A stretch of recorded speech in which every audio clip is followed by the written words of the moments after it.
This is non-negotiable, okay? Schedule a specific meeting just for this conversation. If you don't, you're going to create an awkward situation. Now, even though this kind of stuff feels uncomfortable, it's essential. But that doesn't mean you have to overcomplicate it. The goal here isn't to build a legal case that lasts like 500 pages. It's just to get you in the conversation without creating problems for yourself. So just pick the right moment after a big win, prepare your evidence, and start the conversation. Once you've done this, congratulations, my friend. You've taken the first step toward earning what you're worth. The next mistake you have to avoid is the value gap. That's step 5, because you can ask for more money all day long, but the truth is, if you can't articulate why you're worth it, it effectively doesn't matter. Now, here's where most people get it wrong, okay? When they think about value, they start thinking about themselves. They talk about their bills, their tenure, their effort, but none of that is going to help you get paid more. In the beginning, what you really want is just to focus on the value you create for others. The fastest way to do that is with evidence.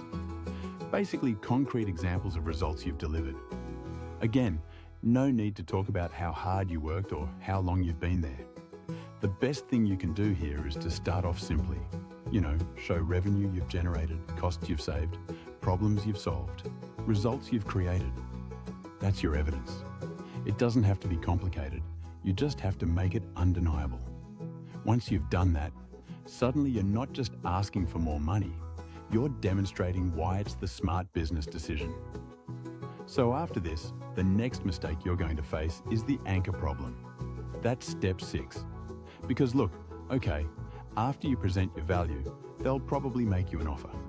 But here's what most people don't know. The first number mentioned in a negotiation becomes the anchor point. And you need to be ready for that. Every negotiation, no matter how friendly, needs someone to set the range. And it doesn't have to be them, but it does need to be strategic. Once you've got that, the opportunities to negotiate higher are significant. To do this, you basically need to set the anchor yourself. Instead of waiting for them to make an offer, you make the first move. This often means doing your research on market rates, understanding what people at your level actually make, and coming in with a specific number that's higher than what you'd accept. It means being comfortable with silence after you state your number. And it means not negotiating against yourself, because often the first person to lower their number loses. The best part about this is you don't need perfect information. Depending on your industry, you really only need to know the general range and position yourself at the top of it. And once that's in place, you can rest assured that you're negotiating from strength. And you might even get more than you expected. Now, of course, once you state your number, they're not just going to say yes immediately. They'll probably push back, raise objections, and test your resolve. And that's where you hit the objection wall. Because no matter how strong your case is, they're going to challenge it. The only way to overcome objections is to prepare for them in advance. Now, obviously, this looks different for every single situation. What a salary negotiation needs is not what a client proposal needs. But generally speaking, there are a few objections that almost everyone faces. You'll hear, "That's not in the budget," which you counter by showing ROI. You'll hear, "That's more than we pay others," which you counter with your unique value. You'll hear, "We need to think about it," which you counter by creating urgency. Depending on your situation, you might also face objections about timing, market conditions, or company policy. But honestly, if you can prepare responses to the top 5 objections in advance, you've hit a major milestone. If you can calmly and confidently handle objections without getting defensive, then you don't have a wish anymore, my friend. You've got a proper negotiation happening. And look, okay, when you're negotiating, and if you want to win, you don't need a dozen tactics. 1 or 2 solid responses to each common objection can make all the difference in ways that you can't even imagine yet. Now, as the back and forth continues, maintaining your composure is going to be a little bit more complicated. In fact, that emotional control is the next challenge at step 7. And the only way to master it is with detachment. Remember, you're aiming for more money here. So, Your emotions don't need to run the show, but they do have to be managed. The point is to negotiate effectively without burning bridges or sabotaging yourself. If you're negotiating a raise, that means staying professional even if you feel undervalued. If you're negotiating with a client, that means being willing to walk away if the terms don't work. Keep it calm. Keep it factual, but make sure you maintain your standards. Once you've mastered emotional control, your negotiation is never one emotional reaction away from collapsing. So, you've handled the objection wall.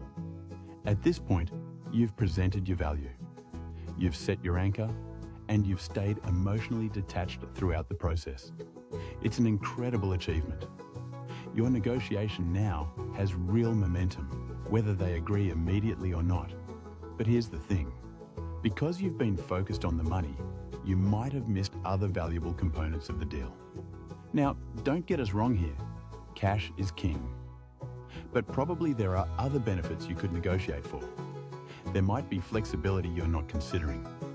Right now, you're focused on salary, but you're not thinking about the total package, which means naturally your next step is expanding the pie. Your job as a negotiator shifts once again here. So, what you want to do is look beyond just the base salary, exploring all the components that make up total compensation. Now, this could mean negotiating for equity, bonuses, or profit sharing that could be worth more than salary over time. It could mean asking for better benefits, more vacation time, or remote work flexibility. It could also mean negotiating for professional development, conference attendance, or even just a better title. The key here is to focus on what actually matters to you. Because think about it, okay? Fighting for an extra $1,000 in salary is not as valuable as getting an extra week of vacation if time is what you really want. You want to be negotiating for the right things at the right time. Or in other words, this is the point where understanding your priorities becomes a full-time advantage. Repeat that process over and over again, and the deal evolves from a simple salary discussion into something far more valuable than the minimum you started with. Now, eventually, you might reach a point where you're making more money than you ever imagined. Your compensation package is strong, and your only real job is to keep delivering value. But sooner or later, you might come across a situation where they simply can't or won't pay you what you're worth. Maybe it's a budget constraint you can't overcome, a company policy you can't change, or simply the realization that you've taken this role as far as you can take it.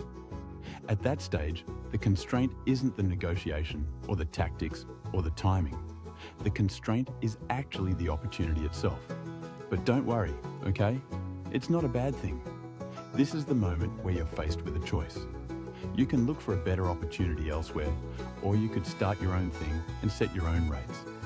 Both options are wins, okay? Either you level up to a better situation, or you take control of your income completely.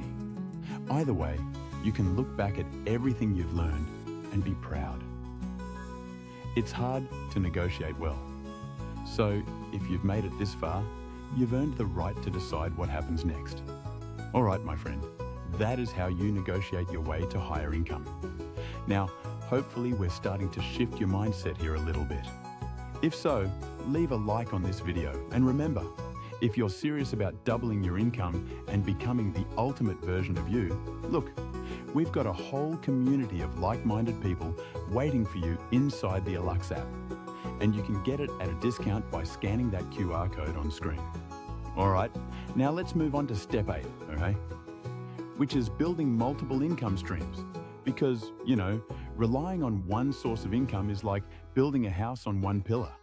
It might stand for a while, but one strong wind and the whole thing comes crashing down.